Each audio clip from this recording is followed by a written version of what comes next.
We lost sound. So, Chris, I think you need to redirect your message so everybody can see your good morning, good afternoon, and good evening. Oh, it wasn't to everybody? Yes, it was. Oh, it was just to you. Well, good afternoon. This is like this is just telling me like how I am not good at this stuff. Hello, everybody. We have Jeddah, Saudi, and Ireland, and Greece, and all right. So let's see. Let's redo this.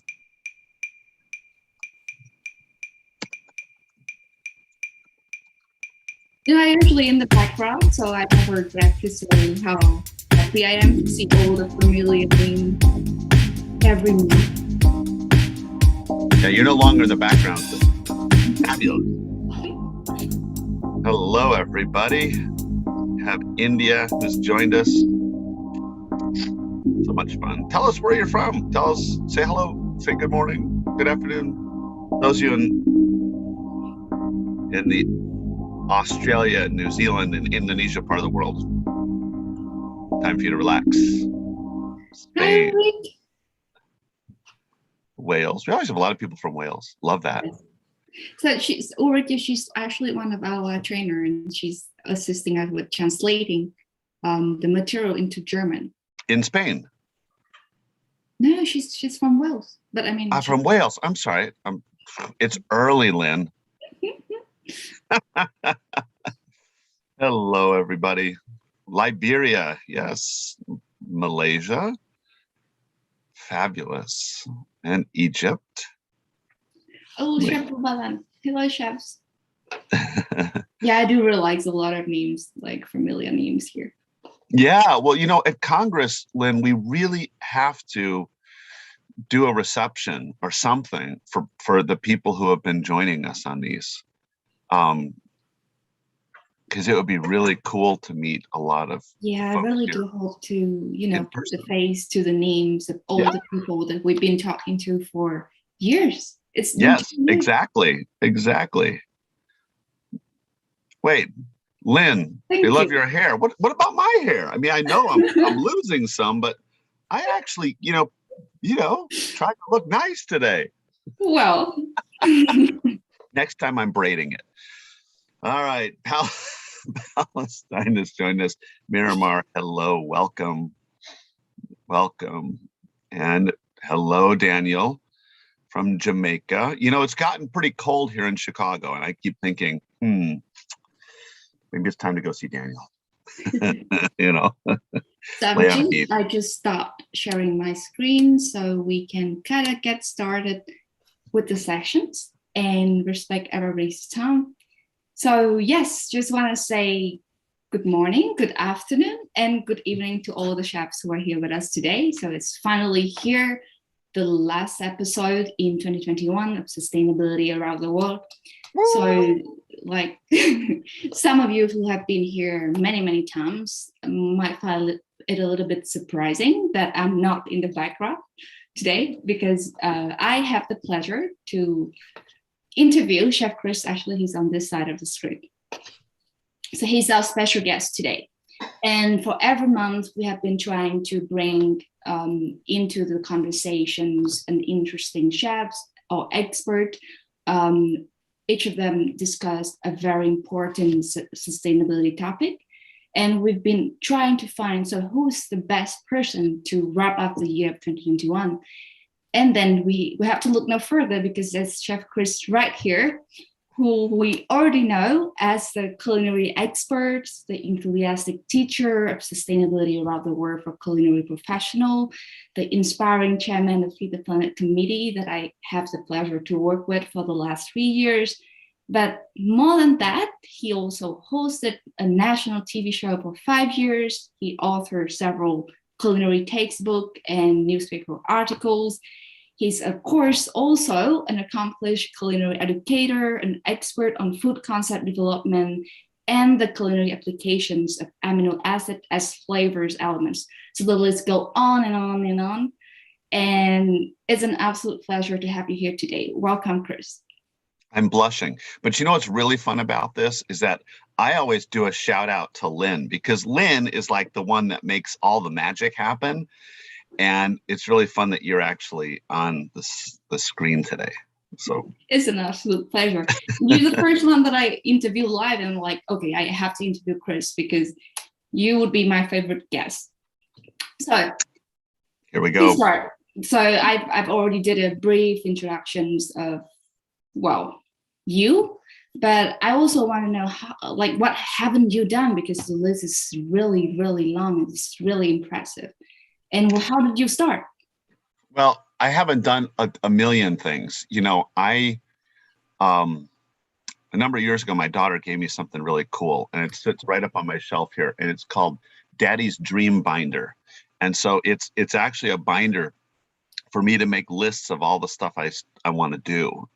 So I don't know, I'm insatiably curious. So I'm always trying to do something. You know, how I got started, I think there's really two things. One is, you know, how I got started as a chef.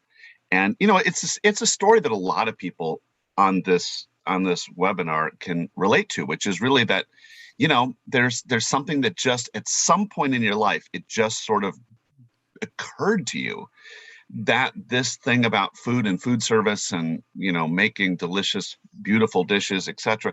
It's a passion thing. It motivates you. For me, it was when I was 12, and that's really early. How do you? Well, so the origin story, do you have like a specific type of food that's really trigger you and you're like, I'm gonna make this and this is gonna be my profession? Well, you know, certainly my mother, you know, was it still is a wonderful cook, wonderful baker. I learned a lot from her.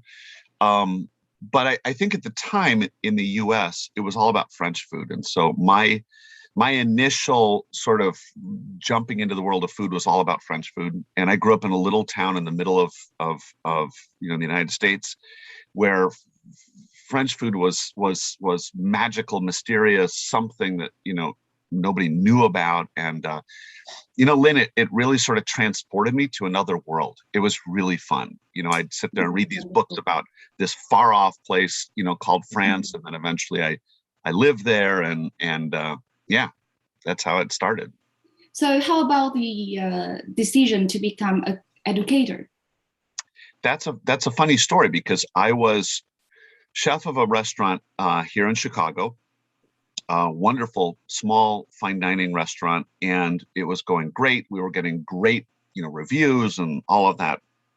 And 5 years into that, one day I got a phone call, and the phone call was from a local school, and they said, "Are you interested in teaching?" And I was like, "I don't know."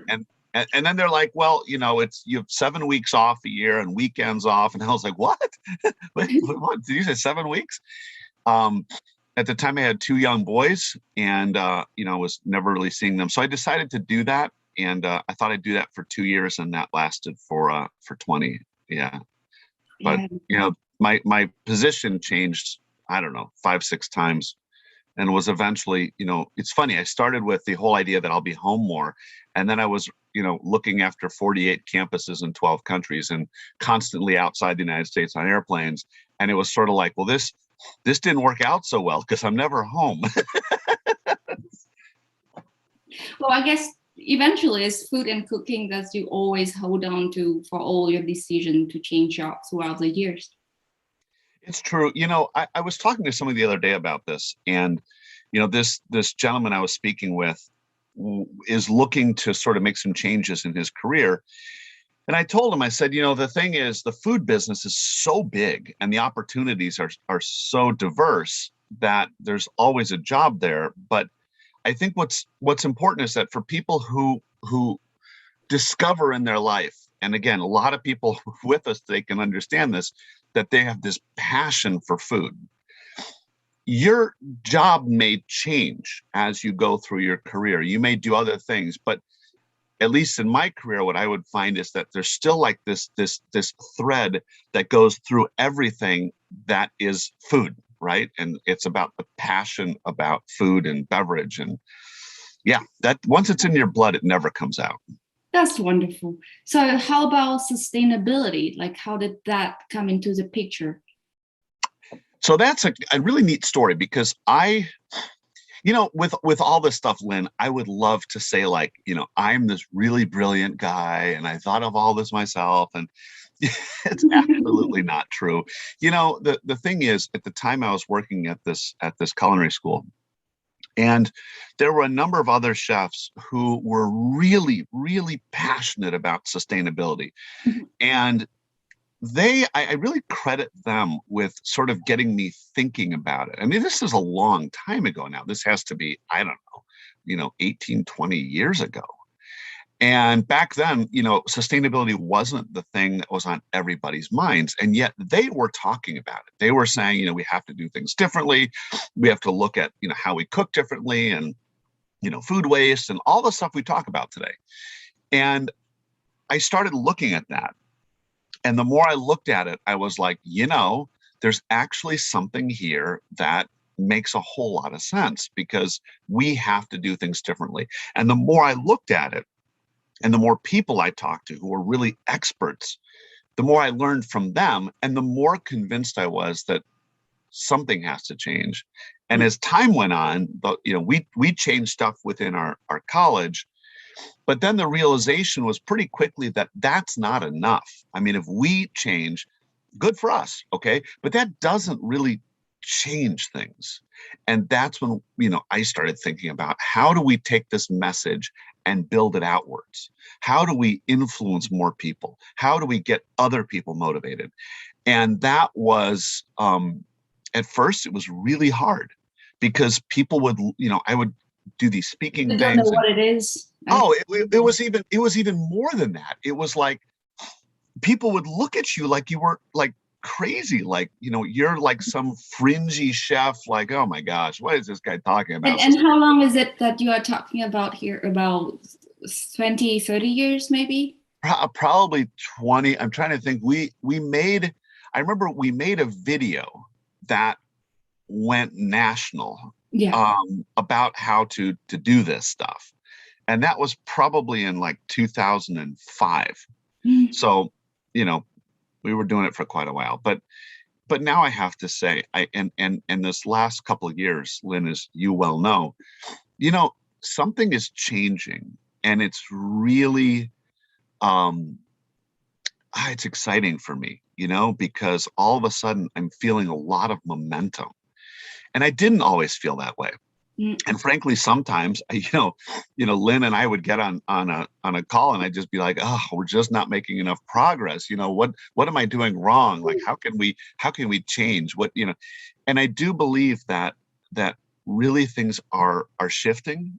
And every time we do this, right, and every time we do a training, and every time we talk to our trainers, I'm just more and more convinced that this is becoming much more important in many chefs' lives, and that makes me super happy. I completely agree with you. So, just to bring back to what we are doing right here, the Sustainability Around the World webcast, where we have world chefs from around the world as guests and as audience every month, is an amazing community. And so far, we have produced 15 episodes to date, and you have interviewed a lot of experts and chefs from diverse background and history, I would say, and expertise. So what are the topics that intrigue you the most and really make you want to think and then do more research on it? Not to play Brit here, but...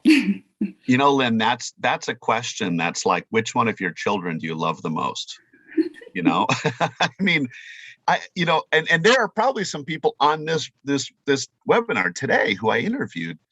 I will say that everyone has been insightful for me, right? Yeah. I always say that the purpose of these things are to educate and to move us to action, right? To inspire us. And everyone that I've done has done that for me. I finished this and I'm always like, wow, that I learned something, right? But I think if I think about a couple that just, I always loved the first one we did. That was with Frank Volt, in Belgium, and he does the smart plate and all of the the vegan awards and all that globally. I think that's so cool what he's doing. I think the one that we did that to this day is still like in my brain, like this is so amazing, was the one we did with Vincent from France, who was is the seaweed expert, the sea plant expert, right? Yes. He knows so much about that. Yeah. I've always been fascinated by, what grows underwater, always. But what he did is just expand my knowledge tremendously. It's a little bit like, when you go talk to a farmer and you say, how do you do what you're doing? Mm-hmm. That's what they live every day, and they know so much more than you do. That was like that. Yeah, it was incredible. So did you like really read into that and do a lot of research after the conversation with him? I did, and in fact reached out to him a couple of times. Beforehand, I always try to do a little research. The funny part about research about him actually is that he is a lead singer of a rock band. Oh, an actual rock star. I couldn't believe it. I'm like, really? And I looked him up on YouTube, and yeah, sure enough.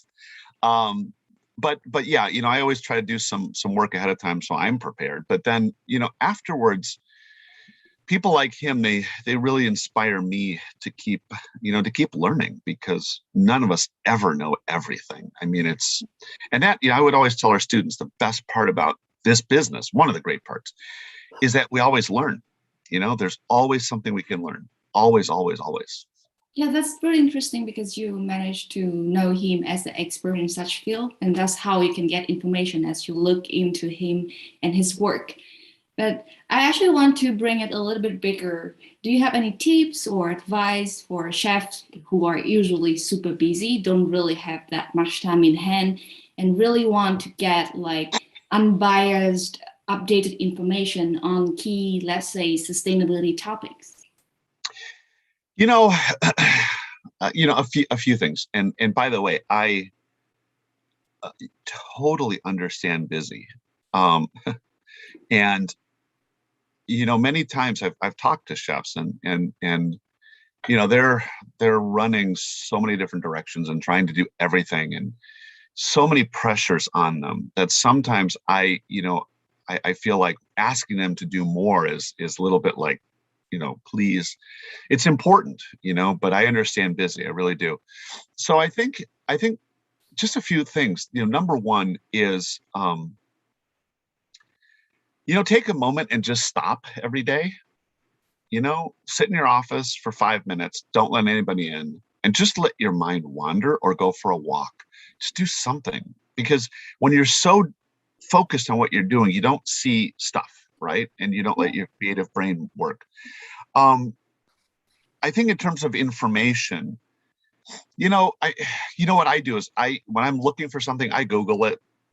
But what's so absolutely important in this is that you really look at the source of where you're getting this information, because there's so much information about sustainability on the web that's just not right, or is really opinionated in a way that's like we always say, follow the money, right? If you go to sources that are, in education, like for instance, when we worked on our seafood curriculum, we went to the Monterey Bay Aquarium. They're very well known for sustainability in terms of, all things fisheries. When we were looking at energy and water, we went to a guy by the name of Richard Young, who we also interviewed, who's been he's an engineer. He's been testing food service equipment for, 25 years. Yeah. Those are the people. They don't have a bias, right? They're just scientists and, doing their thing. The last thing I would recommend, and this is kind of interesting. A lot of times what happens is when we're in our daily work environment, we get used to seeing things, right? The way they are. We just, and it's a little bit like, sometimes it's important to bring somebody from the outside and be totally vulnerable. I did this with this guy, Richard Young, that I just mentioned years ago at the school. And I lectured with him. I mean, we were on panels all over the place. We really got to be friends. And when he was in Chicago one time, I said, why don't you come by? Let's just tour the school. And I actually didn't ask him to do an audit, right? Yep. But I'll never forget, as we're walking around, he starts pointing stuff out. Okay. And he's like, yeah, you have a drip on a faucet over there, and you have a drip on a faucet over there. And yeah, the gasket over here has to be repaired. And I'm like, and I'm the guy that's supposed to like be, I should know this, right?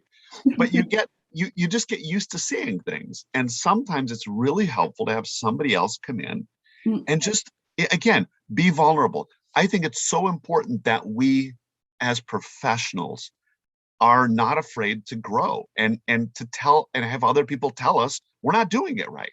That's okay. That's how we grow. That's wonderful. Thank you so lot for these are very nice tips. And I think it's not just applied to chef, but also for everyone out there who want to learn about any subjects available. So just a follow-up questions. How do you keep the learning momentum going? I know it's like with the busy schedules, with a lot of things available out there, how do you keep yourself motivated? Well, personally, I'm a curious person. So I love learning. Learning motivates me just in general. Mm-hmm.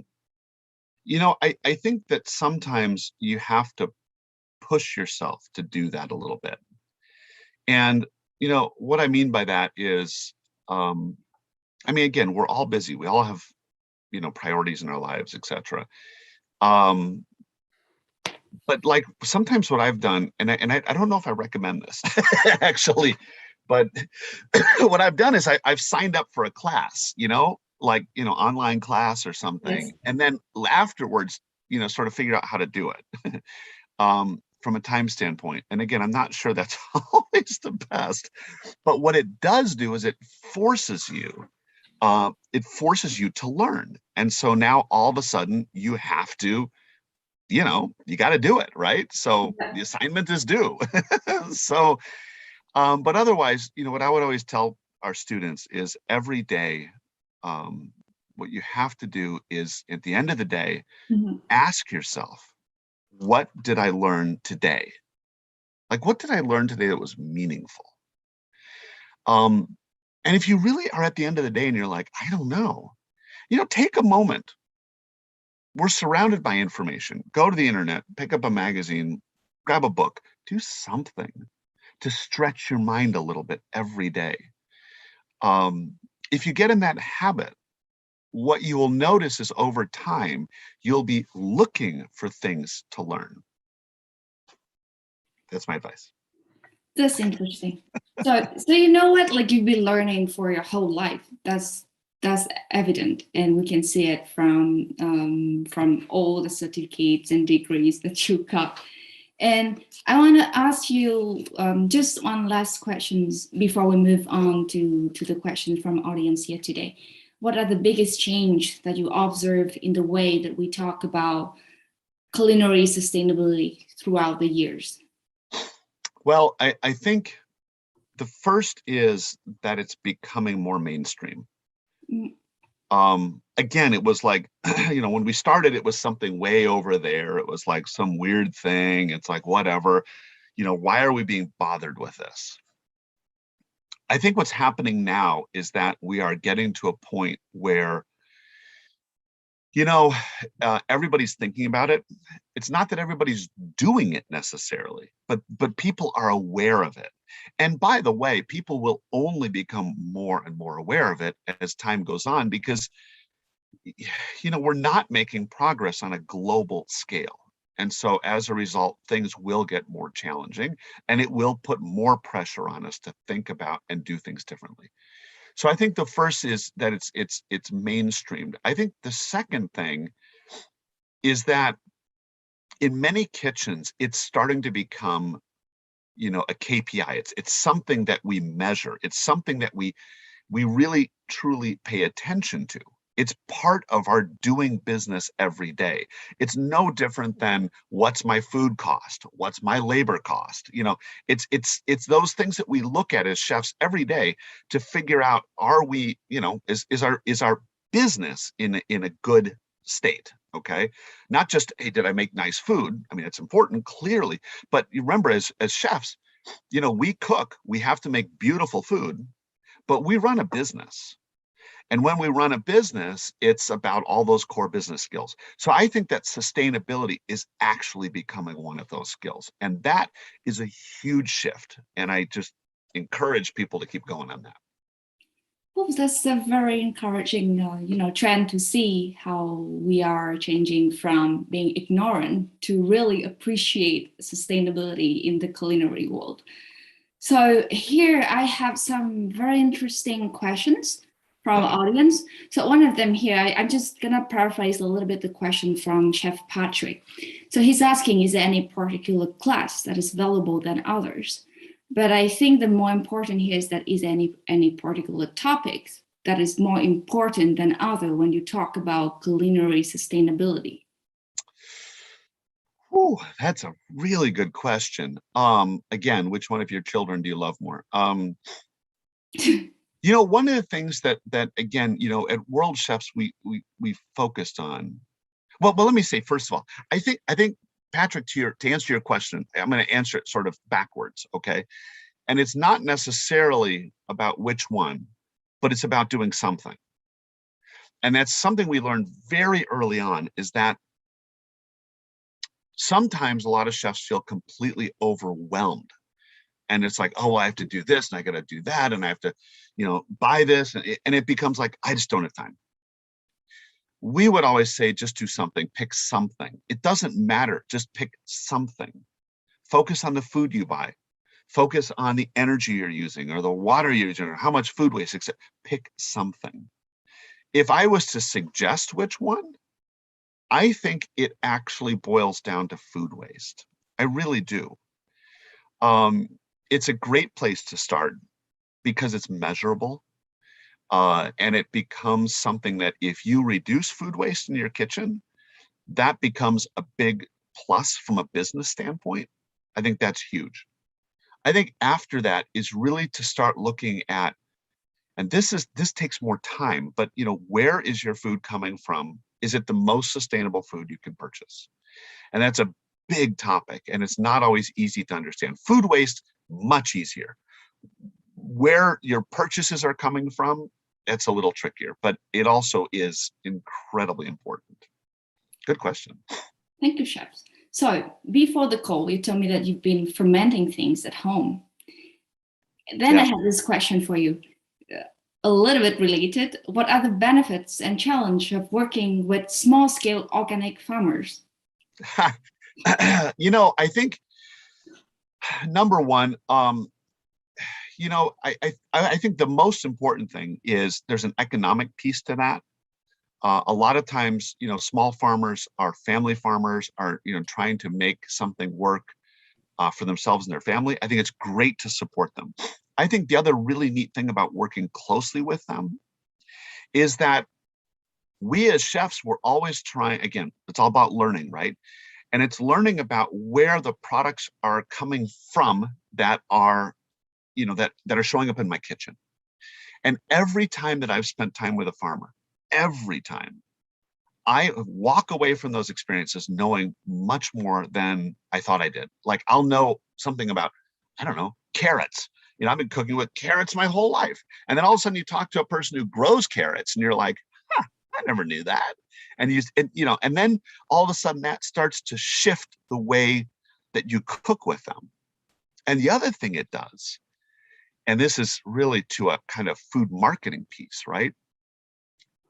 When we're, what do we do as chefs, right? We make great food, we run a business, but at some point we have to differentiate our menus and we have to talk about something. There has to be a story there. And so to be able to say that these are, Farmer Henry's carrots on my menu. Oh, let me tell you about Farmer Henry. Let me tell you why these are the best carrots in the world, blah, blah, blah. Now, all of a sudden, the customer goes, oh, that's interesting. Maybe I'll have that dish with the carrots. Or maybe it is a carrot dish, vegetarian. Or maybe it's a carrot dish with a little bit of meat, flexitarian, right? Lots of different ways to do that. But I think that's the big benefit. There's always a story to tell, and sometimes not just yours, but also from the producers who bring you the products, I believe. All right, so Lynn, this has been a really cool, fun time together, right? And so this has been like a flipping of the tables, because this was great. I had to prepare nothing for today. Perfect. But so we flipped the tables once. I'm going to flip the tables on you. Oh no, here he comes.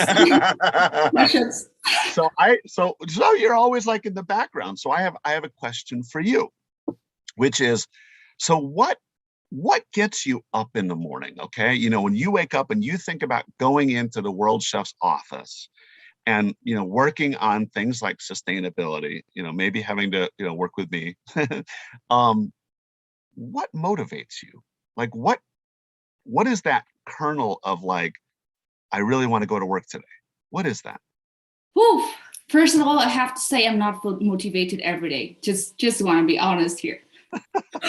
Don't say that out loud. There are days that I'm more motivated than other, for sure. But I showed up. I think that's what everybody does. Whenever you're at your best or not, you showed up, and I think that's important for me. It's the respect that I show for my own work and the people that I work with. So that's the first motivation. And second of all, sometimes you kind of have to go a little bit above and beyond, and you might feel a little bit uncomfortable. But then I remember that I'm working with volunteering chefs from around the world, and every time I remember how generous you are with your times and efforts and knowledge, and how kind you are. It's really motivates me to get up. You know what? Let's just do this one email or another, or let's just work on this documents for a little bit longer to make sure that everything's go well. And that's the second motivation. I'm working with amazing people, and that's not to forget the great team members that I work with at the office. So the people is the second thing. The last thing is, of course, the projects. We are doing wonderful thing here at Worldchefs. Feed the Planet is one of them. And I feel like we are really making a positive impact in the culinary world. And I'm part of it, even though it's just a small, tiny elements in everything we're doing here. But that's really makes me happy. And I'm really proud to say, wherever I am, that, I'm part of Worldchefs, and this is the project that I've been working on. All right, I have one last quick question for you. And that is, we're just about out of time, I see. So what is it, Lynn? I mean, as you think about all the time you've been working on with Feed the Planet on sustainability, has there been one thing that just struck you? You were like, wow, I didn't know that. Or just something you walked away from something and were like, that is really impactful. Oof, you put me on spot here, because I learned so much. There's so many things that I don't know. I mean, I'm originally from Vietnam, so we have always been very careful with our food. We have songs and poems about how you need to save every single piece of rice. So food waste, I have to say, is one thing that I have very close to my heart. But I'm learning things, for example, about using elements of the food that I haven't thought about eating before. For example, banana peel. That was amazing. And what I think it's very important in my journey is really learn to open my mind and be receptive, taste new flavor, taste new kind of food, and really be ready to change the way I am doing things. So I hope that answers your question. I'm not really prepared at all. That's great. So I hope it makes sense. Well, and before we go, and I'll let you close it out, but I also want to give a shout out to, what many of you don't know is that, Lynn and I talk before these, and then we talk after these, and You know, every time we get off of one of these, webinars, we're both so enthused. And the reason we're enthused is because of you. I mean, all of you who are here. And I was thinking about, we just had a holiday in the US called Thanksgiving, where we think about what we're thankful for. And I'm incredibly thankful for the community that we have built, that you are part of. Our community of people who join us for these, our community of our trainers, 80 plus of them all over the world now. I'm grateful for our partners in Feed the Planet. We could never do it just alone. You know, we have AIESEC and the Electrolux Food Foundation and lots of amazing people there. And of course, you know, Lynn, you and the rest of the people in the office, none of this would happen without this community. And ultimately sustainability is about that. You know, the Feed the Planet committee, Shona, I'm not sure if Shona's on, you know, she's the vice chair and does so much. Yeah, it's a great community. And so just everybody keep doing what you're doing. I look forward to seeing you in the new year. Yeah, so thank you. You beautifully summed up why we're here today and how we get here today. So yes, just to reinforce that, I can't thank you enough. I mean, by you here, I mean everybody on this call, everybody has been helping us throughout the ways of Fit the Planet. We are where we are, thanks to you, our community. And this is actually our last episode of sustainability around the world in 2021, because, you know, holiday season is coming up and I know that the chefs are busy. And we hopefully will see you in the years to come, where we have even more exciting guests coming to the webcast. So thank you so much. And I'm not going to keep you any longer. Have a great end of your day. Thank you. Have a wonderful day and evening and morning, everybody. Lynn, thanks once again. Thank you, Chris. See you in 2022.